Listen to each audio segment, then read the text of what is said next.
final question to you is, I know we don't have a crystal ball here, but there were a few predictions in this profile.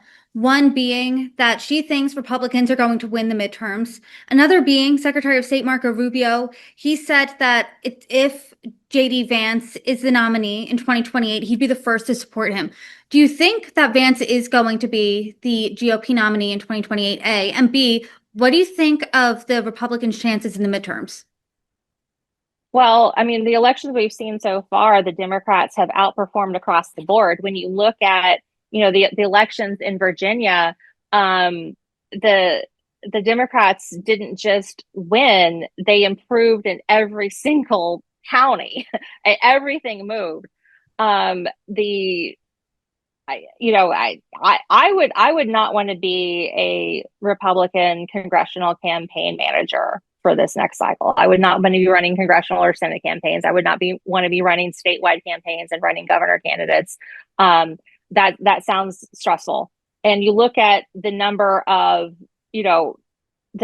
Republican House members who are retiring, or announcing that they're leaving or not running for reelection. People who had big platforms and big names. I mean, Marjorie Taylor Greene is one of the big names that comes to mind.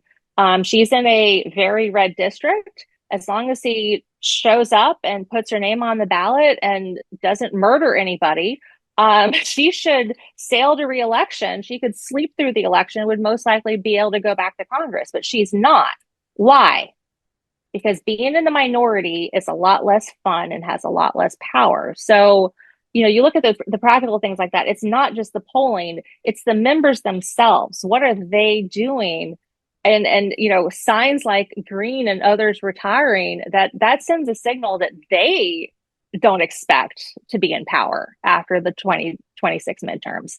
So, and as far as JD Vance, Marco Rubio is saying he'll be the first to support him. A lot of politicians say a lot of things, and then they decide that their ambition has them running for office. I mean, look, we're still dealing with the fallout from my governor here in Florida, Ron DeSantis, deciding to run for president against Donald Trump, and the ongoing fractures and schisms on the right that caused.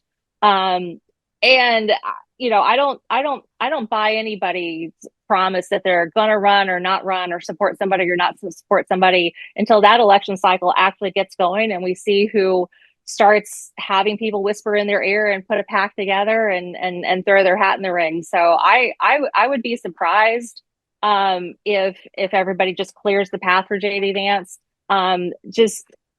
He might be vice president and he's very well known and he has the name recognition now by virtue of being vice president, but he's still very young. And there's a lot of people with a lot of ambition who are still eyeing the Oval Office as a place they'd like to be themselves. So I don't think I don't think the path will be cleared for him. And there's still a lot of time between now and 2028. Right.